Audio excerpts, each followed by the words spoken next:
ಬೀದರ್ನಲ್ಲಿ ಹಾಡ ಹಗಲೇ robbery and murder, ಸಿನಿಮೀಯ ರೀತಿಯ ದರೋಡೆಗೊಂಡು ಬೆಚ್ಚಿಬಿದ್ದ ಗಡಿನಾಡ ಜಿಲ್ಲೆ. ರಾತ್ರೋರಾತ್ರಿ ನಟ ಸೈಫ್ ಅಲಿ ಖಾನ್ಗೆ ಚಾಕು ಇರಿತ, 6 ಕಡೆ ಗಂಭೀರ ಗಾಯ, ಸತತ 2.5 ಗಂಟೆ ಆಪರೇಷನ್. ಆರೋಗ್ಯದ ಬಗ್ಗೆ ಸೈಫ್ ಮೊದಲ ರಿಯಾಕ್ಷನ್ ಏನು?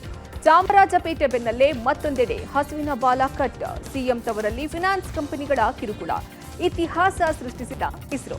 ಎಲ್ಲವನ್ನ ನೋಡ್ತಾ ಹೋಗೋಣ ಕರ್ನಾಟಕ ಟಾಪ್ 20ಯಲ್ಲಿ. ಬೀದರ್ನಲ್ಲಿ ಸಿನಿಮೆಯ ರೀತಿಯಲ್ಲಿ ಗುಂಡಿನ ದಾಳಿ ಹಾಕಿದ್ದು ನೋಡ್ತಾ ಇದ್ದ ಹಾಗೆ 93 ಲಕ್ಷ ರೂಪಾಯಿ ಹಣವನ್ನ ದರೋಡೆಕೋರರು ದೋಚಿ ಪರಾರಿಯಾಗಿದ್ದಾರೆ. ಎಟಿಎಂಗೆ ಹಣ ಹಾಕುವ ಎಸ್ಬಿಐ ಬ್ಯಾಂಕ್ ಸಿಬ್ಬಂದಿಗಳ ಕಣ್ಣಿಗೆ ಕಾರದ ಪುಡಿ ಎರಚಿ 5 ಸುತ್ತಿನ ಗುಂಡಿನ ದಾಳಿ ನಡೆಸಲಾಗಿದೆ. ಘಟನೆಯಲ್ಲಿ ಗಿರಿ ವೆಂಕಟೇಶ್ ಎಂಬಾತ ಮೃತಪಟ್ಟಿದ್ದು ಮತ್ತೊಬ್ಬ ಗಂಭೀರವಾಗಿ ಗಾಯಗೊಂಡಿದ್ದಾನೆ. ಬೈಕ್ನಲ್ಲಿ ಆಗಮಿಸಿದ್ದ ದುಷ್ಕರ್ಮಿಗಳು ಏಕಾಏಕಿ ಸಿಬ್ಬಂದಿಗಳ ಮೇಲೆ ಗುಂಡಿನ ದಾಳಿ ನಡೆಸಿದ್ದಾರೆ. ಈ ದಾಳಿಯಲ್ಲಿ ವೆಂಕಟೇಶ್ ಸ್ಥಳದಲ್ಲೇ ಮೃತಪಟ್ಟಿದ್ದಾನೆ. ನಂತರ ಹಣದ ಬಾಕ್ಸ್ ಅನ್ನ ಖದೀಮರು ಬೈಕ್ನಲ್ಲಿ ತೆಗೆದುಕೊಂಡು ಹೋಗಿದ್ದಾರೆ. ಬ್ಯಾಂಕ್ನ ಸಿಬ್ಬಂದಿಗಳು ಎಟಿಎಂಗೆ ಹಣ ಹಾಕೋಕೆ ಬಂದಾಗ ಈ ರಾಬರಿ ಆಗಿದೆ. ನಿತ್ಯವೂ ಬ್ಯಾಂಕ್ ಸಿಬ್ಬಂದಿಗಳ ಚಲನವಲನ ಗಮನಿಸ್ತಾ ಇದ್ದ ದುಷ್ಕರ್ಮಿಗಳಿಂದಲೇ ಈ ದರೋಡೆ ಆಗಿದೆ ಎನ್ನಲಾಗಿದೆ. ಇನ್ನು ಸ್ಥಳಕ್ಕೆ ಎಸ್ಪಿ ಪ್ರದೀಪ್ ಗುಂಟಿ ಭೇಟಿ ಕೊಟ್ಟು ಪರಿಶೀಲನೆ ನಡೆಸಿದ್ದಾರೆ. ಮೃತ ವೆಂಕಟೇಶ್ ಕುಟುಂಬಸ್ಥರ ಆಕ್ರಂದನ ಮುಗಿಲು ಮುಟ್ಟಿದೆ.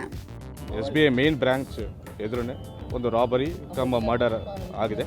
ಇಬ್ಬರು ಆರೋಪಿಗಳು ಬೈಕ್ ಮೇಲೆ ಬಂದು ಎಟಿಎಂ ವ್ಯಾನ್ಗೆ ದುಡ್ಡು ತುಂಬುತ್ತಾ ಇರುವಾಗ ಅವರ ಮೇಲೆ ದಾಳಿ ಮಾಡಿ ಫೈರಿಂಗ್ ಓಪನ್ ಮಾಡಿ ಒಬ್ಬರನ್ನ ಕೊಲೆ ಮಾಡಿರ್ತಾರೆ, ಇನ್ನೊಬ್ಬರನ್ನ ಗಾಯಗೊಂಡಿರ್ತಾರೆ. ವಿತ್ ಮನಿ ಒಂದು ಟ್ರಂಕ್ ಪೆಟ್ಟೆ ಸಮೇತ ಅವರು ಬೈಕ್ ಮೇಲೇನೆ ಪರಾರಿ ಆಗಿರ್ತಾರೆ. ತನಿಖೆ ಮುಂದುವರಿತಾ ಇದೆ. ಇನ್ನೊಬ್ಬರು ಇಂಜುರಿ ಆಗಿದ್ದಾರೆ, ಹಾಸ್ಪಿಟಲ್ ಇದ್ದಾರೆ. ಹಾಡಹಗಲೇ ಗುಂಡಿನ ದಾಳಿ ನಡೆಸಿ ಹಣ ದೋಚಿರೋ ಪ್ರಕರಣ ಇಡೀ ಬೀದರ್ ನಗರವನ್ನೇ ಬೆಚ್ಚಿ ಬೀಳುವಂತೆ ಮಾಡಿದೆ. ಘಟನೆಯ ಸಿಸಿಟಿವಿ ದೃಶ್ಯವೊಂದು ಪಬ್ಲಿಕ್ ಟಿವಿಗೆ ಲಭ್ಯವಾಗಿದ್ದು, ಇಬ್ಬರು ದುಷ್ಕರ್ಮಿಗಳು ಎಲ್ಲರ ಎದುರೇ ಫೈರಿಂಗ್ ಮಾಡಿ ಹಣ ಹೊತ್ತೊಯ್ಯಲು ಪರದಾಡಿದ್ದಾರೆ. 94 ಲಕ್ಷವಿದ್ದ ದೊಡ್ಡ ಬಾಕ್ಸ್ ಅನ್ನ ಕೊಂಡೊಯ್ಯಲು ಆಗದೆ ಪರದಾಡಿದ್ರು. ವಾಹನದಲ್ಲಿದ್ದ ಹಣದ ಬಾಕ್ಸ್ ಅನ್ನ ಬೈಕ್ನಲ್ಲಿ ಇಟ್ಟುಕೊಳ್ಳುವ ವೇಳೆ 2 ಬಾರಿ ಕೆಳಗೆ ಬಿದ್ದಿದೆ. ಈ ವೇಳೆ ಬಾಕ್ಸ್ನಲ್ಲಿದ್ದ ಹಣ ಕೆಳಗೆ ಬಿದ್ದಿದೆ. ಇನ್ನು ವಾಹನ ಚಾಲಕ ರಾಜಶೇಖರ್ ಮಾತನಾಡಿದ್ದು, ನಾನು ಬ್ಯಾಂಕ್ ಒಳಗಡೆಗೆ ಇದ್ದೆ, ಫೈರಿಂಗ್ ಆಯಿತು, ಹೊರಗಡೆಗೆ ಓಡಿ ಬಂದೆ. ಆಗ ಖದೀಮರು ಹಣದ ಪೆಟ್ಟಿಗೆಯನ್ನ ಕದ್ದು ಬೈಕ್ನಲ್ಲಿ ಪರಾರಿಯಾದರು. ನಮ್ಮ ಸಿಬ್ಬಂದಿ ಸತ್ತು ಕೆಳಗಡೆಗೆ ಬಿದ್ದಿದ್ರು ಅಂತ ಹೇಳಿದ್ದಾರೆ. ಅವ್ರು ಕ್ಯಾಶ್ ತರಲಿಕ್ಕತ್ತಿದ್ರು, ಒಳಗಿಂದ ತರಲಿಪರಿ ಅವರು ನಾವು ಒಳಗಡೆ ಇದ್ದ, ಅವರು ಸೌಂಡ್ ಬಂತು, ಫೈರ್ ಮಾಡ್ಲಿಕ್ಕತ್ತಿದ್ರು. ಫೈರ್ ಮಾಡಿ ಕ್ಯಾಶ್ ತೊಗೊಂಡು ಹೋಗ್ಬಿಟ್ಟು ಒಳಗಿದ್ದ. ನಾವು ಅವ್ರಿಗೆ ನೋಡಿಲ್ಲ, ಫೈರ್ ಆಗಿ ಸೌಂಡ್ ಹೊಂಟಿತ್ತು. ನಾವು ಒಳಗೆ ಗನ್ಮೆನ್ ಇರ್ತಾರೆ, ಅವ್ರಿಗೆ ಮತ್ತೆ ಕರಿಲಕ್ಕೆ ಹೋಗಿದ್ದ. ಅವ್ರು ಬರೋದ್ರ ಶೂಟ್ ಮಾಡಿ 2 ವೀಲರ್ ಮೇಲೆ ಕ್ಯಾಶ್ ಇಟ್ಕೊಂಡು ಹೋಗ್ಬಿಟ್ಟು. ಬಾಲಿವುಡ್ನ ಸ್ಟಾರ್ ನಟ ಸೈಫ್ ಅಲಿ ಖಾನ್ ಮೇಲೆ ಮರಣಾಂತಿಕವಾಗಿ ದಾಳಿಯಾಗಿದೆ. ಮಧ್ಯರಾತ್ರಿ 2:30 ಸುಮಾರಿಗೆ ಮುಂಬೈನ ಬಾಂದ್ರಾದಲ್ಲಿರುವ ನಿವಾಸದಲ್ಲಿ ಸೈಫ್ ಅಲಿ ಖಾನ್ ಮನೆಗೆ ಏಕಾಏಕಿ ನುಗ್ಗಿದ್ದ ದುಷ್ಕರ್ಮಿಯೊಬ್ಬ ಚಾಕುವಿನಿಂದ ಇರಿದಿದ್ದಾನೆ. ಸೈಫ್ ಅಲಿ ಖಾನ್ ಕುತ್ತಿಗೆ, ಕೈ ಸೇರಿ 6 ಕಡೆ ಗಾಯಗಳಾಗಿದೆ. ಬೆನ್ನು ಹುರಿಗೆ ತೀವ್ರ ಗಾಯಗಳಾಗಿದೆ. ಗಂಭೀರವಾಗಿ ಗಾಯಗೊಂಡಿದ್ದು ಸೈಫ್ ಅಲಿ ಖಾನ್ ಅನ್ನ ನಸುಕಿನ ಜಾವ 3:30 ಸುಮಾರಿಗೆ ಮುಂಬೈನ ಲೀಲಾವತಿ ಆಸ್ಪತ್ರೆಗೆ ದಾಖಲಿಸಲಾಗಿದೆ. 6 ಕಡೆ ಗಾಯಗಳ ಪೈಕಿ 2 ಕಡೆ ಗಂಭೀರ ಗಾಯಗಳಾಗಿದ್ದು, ಬೆಳಗ್ಗೆ 5:30ಕ್ಕೆ ಸೈಫ್ ಅಲಿ ಖಾನ್ಗೆ ವೈದ್ಯರು ಆಪರೇಷನ್ ಶುರು ಮಾಡಿದ್ರು. 2.5 ಗಂಟೆಗಳ ಕಾಲ ಆಪರೇಷನ್ ಮಾಡಿದ್ದು Saif Ali Khan out of danger ಆಗಿದ್ದಾರೆ. ಕತ್ತಿನ ಹಿಂಭಾಗ ಮತ್ತು ಎಡಗೈಗೆ 10 ಸೆಂಟಿಮೀಟರ್ ಗಾಯಗಳಾಗಿದೆ. ನ್ಯೂರೋ ಸರ್ಜರಿ ನಡೆಸಿದ ವೈದ್ಯರು ಸೈಫ್ಗೆ ಚಿಕಿತ್ಸೆಯನ್ನ ಮುಂದುವರೆಸಿದ್ದಾರೆ. ಸರ್ಜರಿ ವೇಳೆ ಸೈಫ್ಗೆ ಆದ ಗಾಯದ ಜಾಗದಿಂದ 2 ರಿಂದ 3 ಇಂಚು ಚೂಪಾದ ವಸ್ತು ಹೊರತೆಗೆದಿದ್ದಾರೆ. ಅಲ್ಲದೆ ಚರ್ಮದ ಸರ್ಜರಿ ಕೂಡ ನಡೆಸಲಾಗಿದೆ. ಲೀಲಾವತಿ ಆಸ್ಪತ್ರೆಯ ಸಿಒಒ ಡಾಕ್ಟರ್ ನೀರಾಜ್ ಉತ್ತಮನಿ ಘಟನೆ ಬಗ್ಗೆ ಮಾಹಿತಿ ಕೊಟ್ಟಿದ್ದಾರೆ. ಅಪರಿಚಿತ ವ್ಯಕ್ತಿಯಿಂದ ನಟ ಸೈಫ್ ಅಲಿ ಖಾನ್ ಮೇಲೆ ಬೆಳಗಿನ ಜಾವ ಸುಮಾರಿಗೆ ದಾಳಿ ಆಗಿದೆ. ಅವರ ದೇಹದ 6 ಕಡೆಗಳಲ್ಲಿ ಗಾಯಗಳಾಗಿದೆ. ಅದರಲ್ಲಿ 2 ಗಾಯ ಗಂಭೀರ ಸ್ವರೂಪದ್ದಾಗಿದೆ. ಅದರಲ್ಲಿ 1 ಬೆನ್ನು ಮೂಳೆಗೆ ಸಮೀಪದಲ್ಲಿದೆ. ನಾವು ಚಿಕಿತ್ಸೆ ಕೊಡ್ತಾ ಇದ್ದೀವಿ ಎಂದಿದ್ದಾರೆ.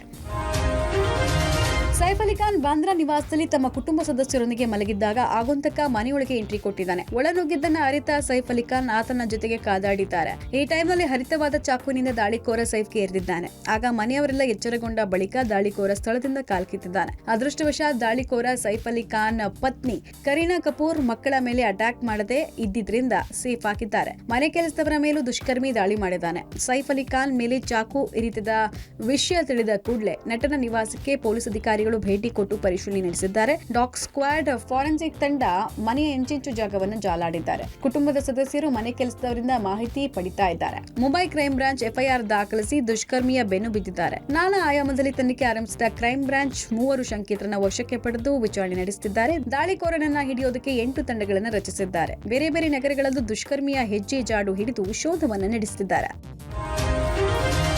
ಚಾಕು ಇರಿತದ ಬಳಿಕ ನಟ ಸೈಫ್ ಅಲಿ ಖಾನ್ ಮೊದಲ ಪ್ರತಿಕ್ರಿಯೆಯನ್ನು ನೀಡಿದ್ದಾರೆ. ಈ ಕುರಿತು ಎಕ್ಸ್ನಲ್ಲಿ ಪೋಸ್ಟ್ ಮಾಡಿರುವ ಸೈಫ್, ನಾನು ಕ್ಷೇಮವಾಗಿದ್ದೇನೆ, ಯಾವುದೇ ತೊಂದರೆ ಇಲ್ಲ, ಅಭಿಮಾನಿಗಳು ಆತಂಕ ಪಡುವುದು ಬೇಡ.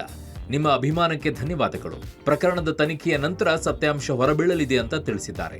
ಇನ್ನು ಪ್ರಕರಣದ ತನಿಖೆ ಚುರುಕುಗೊಳಿಸಿರುವ ಮುಂಬೈ ಕ್ರೈಂ ಬ್ರಾಂಚ್ ಪೊಲೀಸರು ಸೈಫ್ ಅಲಿ ಖಾನ್ ಮನೆಯ ಸಿಸಿಟಿವಿ ಪರಿಶೀಲನೆ ನಡೆಸಿದ್ದಾರೆ. ದಾಳಿಗೂ ಮುಂಚೆಯೇ ಮಧ್ಯರಾತ್ರಿ 2 ಗಂಟೆಯ ಕಾಲದ ಸಿಸಿಟಿವಿ ಚೆಕ್ ಮಾಡಿದ್ದಾರೆ. ಆದರೆ ಮಧ್ಯರಾತ್ರಿ ಸೈಫ್ ಮನೆಗೆ ಯಾರೊಬ್ಬರೂ ಕೂಡ ಎಂಟ್ರಿ ಕೊಟ್ಟಿಲ್ಲ. ದಾಳಿಯ ಬಗ್ಗೆ ಪೊಲೀಸರು ಹಲವು ಅನುಮಾನವನ್ನ ವ್ಯಕ್ತಪಡಿಸಿದ್ದಾರೆ. ದಾಳಿಕೋರ ಆಲ್ರೆಡಿ ಮನೆಯಲ್ಲಿದ್ದ ನಟನಿಗೆ ಚಾಕುವಿನಿಂದ ಇರಿದಿದ್ದು ಯಾರು? ಸೈಫ್ ಅಲಿ ಖಾನ್ ಕೊಲೆಗೆ ಯತ್ನ ನಡೀತಾ? ಈ ಎಲ್ಲ ಆಯಾಮಗಳಲ್ಲಿ ಪೊಲೀಸರು ತನಿಖೆಯನ್ನು ಆರಂಭಿಸಿದ್ದಾರೆ. ಈ ನಡುವೆ ಬಾಲಿವುಡ್ನ ಮಂದಿ ಸೈಫ್ ಮೇಲಿನ ದಾಳಿಯಿಂದ ಶಾಕ್ ಆಗಿದ್ದಾರೆ. ಕಾನೂನು ಸುವ್ಯವಸ್ಥೆಯ ಬಗ್ಗೆ ಪ್ರಶ್ನೆ ಎತ್ತಿದ್ದಾರೆ. ಬಾಲಿವುಡ್ ಸುಲ್ತಾನ್ ಸಲ್ಮಾನ್ ಖಾನ್ಗೆ ಜೀವ ಬೆದರಿಕೆ ಹಾಗೂ ಅವರ ಮನೆಯ ಮೇಲೂ ಕೂಡ ದಾಳಿಗಳು ನಡೆದಿದ್ವು. ಇತ್ತೀಚೆಗೆ ಬಾಬಾ ಸಿದ್ದಿಕಿ ಹತ್ಯೆ ನಡೆದಿತ್ತು. ಇದೀಗ ಸೈಫ್ ಅಲಿ ಖಾನ್ಗೆ ಮಾರಣಾಂತಿಕ ದಾಳಿ ನಡೆದಿದ್ದು ತೀವ್ರ ಆತಂಕಕ್ಕೆ ಕಾರಣವಾಗಿದೆ. ತೆಲುಗು ನಟ ಚಿರಂಜೀವಿ, ಜೂನಿಯರ್ ಎನ್ಟಿಆರ್, ಬಾಲಿವುಡ್ ನಟ ಶಾರುಖ್ ಖಾನ್, ಸಲ್ಮಾನ್ ಖಾನ್ ಸೇರಿದಂತೆ ಸಾಕಷ್ಟು ನಟ ನಟಿಯರು ಸೈಫ್ ಆರೋಗ್ಯಕ್ಕಾಗಿ ಪ್ರಾರ್ಥನೆ ಮಾಡಿದ್ದಾರೆ. ಸೈಫ್ ಚೇತರಿಕೆ ಕಂಡ ನಂತರ ಪೊಲೀಸರು ಅವರ ಹೇಳಿಕೆಯನ್ನ ಪಡೆಯಲಿದ್ದಾರೆ. ಕೆಪಿಸಿಸಿ ಅಧ್ಯಕ್ಷರ ಬದಲಾವಣೆ ಕುರಿತು ಹೇಳಿಕೆ ನೀಡಿದ್ದ ಸಚಿವ ಸತೀಶ್ ಜಾರಕಿಹೊಳಿ ದಿಢೀರ್ ಉಲ್ಟಾ ಹೊಡೆದಿದ್ದಾರೆ. ನಿನ್ನೆ ಬೆಳಗ್ಗೆ ಮಾತನಾಡಿದ್ದ ಸತೀಶ್ 2028ರ ಚುನಾವಣೆ ದೃಷ್ಟಿಯಿಂದ ಪಕ್ಷ ಸಂಘಟನೆಗೆ ಪೂರ್ಣ ಪ್ರಮಾಣ ಅಧ್ಯಕ್ಷ ಬೇಕು ಎಂದು ಹೇಳಿದರು. ಆದರೆ ಸಂಜೆ ಆಗ್ತಿದ್ದಂತೆ ನಾನು ಡಿಕೆ ಶಿವಕುಮಾರ್ ವಿರುದ್ಧ ಯಾವುದೇ ಹೇಳಿಕೆ ಕೊಟ್ಟಿಲ್ಲ ಎಂದು ಯು ಟರ್ನ್ ಹೊಡೆದಿದ್ದಾರೆ. ಇತ್ತೀಚೆಗೆ ಬೆಂಗಳೂರಿಗೆ ಆಗಮಿಸಿದ್ದ ರಾಜ್ಯ ಕಾಂಗ್ರೆಸ್ ಉಸ್ತುವಾರಿ ಸುರ್ಜೇವಾಲಾ ಯಾವ ಸಚಿವರು ಬಹಿರಂಗ ಹೇಳಿಕೆ ನೀಡದಂತೆ ಖಡಕ್ ಎಚ್ಚರಿಕೆ ನೀಡಿದರು. ಆದರೆ ಅಧ್ಯಕ್ಷ ಹುದ್ದೆಗೆ ಸಂಬಂಧಿಸಿದಂತೆ ಸತೀಶ್ ಹೇಳಿಕೆ ನೀಡುತ್ತಿದ್ದಂತೆ ಸುರ್ಜೇವಾಲಾ ಕರೆ ಮಾಡಿ ಕ್ಲಾಸ್ ತೆಗೆದುಕೊಂಡಿದ್ದಾರೆ. ಯಾರು ಮಾತನಾಡಬಾರದು ಎಂದ ಮೇಲೆ ನೀವು ಮಾತನಾಡಿದ್ದು ಯಾಕೆ?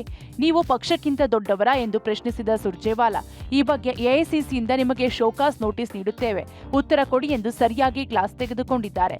ಈ ವೇಳೆ ನಾನು ಡಿಕೆಶಿ ಹೆಸರು ಹೇಳಿಲ್ಲ, ಜನರಲ್ ಆಗಿ ಮಾತನಾಡಿದ್ದೇನೆ ಎಂದು ಜಾರಕಿಹೊಳಿ ಸಮರ್ಥನೆ ಕೊಟ್ಟಿದ್ದಾರೆ.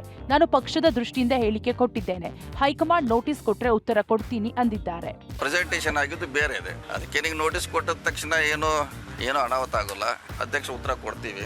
ನಮ್ಮ ವರ್ಷನ್ ಭಾಳ ಸ್ಪಷ್ಟ ಇದೆ. ಯಾರಿಗೆ ನೋವು ಹೋಗಂಗೂ ನಮ್ಮ ಹೇಳಿಕೆಗಳಿರೋಲ್ಲ. ಅದು ವಿರೋಧ ಪಕ್ಷ ಇರ್ಬೋದು, ನಮ್ಮ ಪಕ್ಷ ಇರ್ಬೋದು, ಯಾರಿಗೂ ಕೂಡ.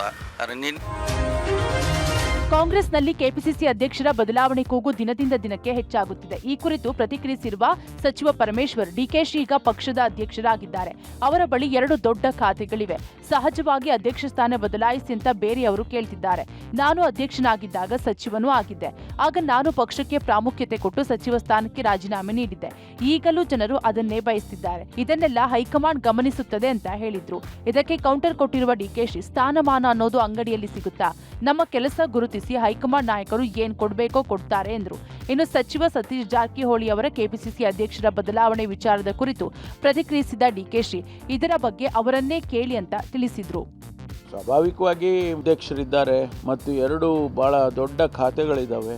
ಅದಕ್ಕೋಸ್ಕರ ಅವರಿಗೆ ಬದಲಾಯಿಸಿ ಬೇರೆಯವ್ರನ್ನ ಮಾಡಬೇಕು ಅಂತ ಹೇಳಿ ಕೇಳ್ತಾರೆ, ಸಹಜವಾಗಿ ಕೇಳ್ತಾರೆ. ನಾನು ಅಧ್ಯಕ್ಷ ಇರುವಾಗ ಇದೇ ಪರಿಸ್ಥಿತಿ ನನಗೂ ಬಂದಿತ್ತು. ಪಕ್ಷಕ್ಕೆ ಪ್ರಾಮುಖ್ಯತೆಯನ್ನು ಕೊಟ್ಟು ಸಚಿವ ಸ್ಥಾನಕ್ಕೆ ರಾಜೀನಾಮೆ ಕೊಟ್ಟಿದ್ದೆ. ಅಲ್ಲದೆ ಯಾರಿಗಾರು ಯಾವ್ದಾದ್ರು ಸ್ಥಾನ ಸಿಗ್ಬೇಕಾದ್ರೆ ಯಾರಿಗಾರು ಮೀಡಿಯಾವರು ಕೊಡ್ತಾರ?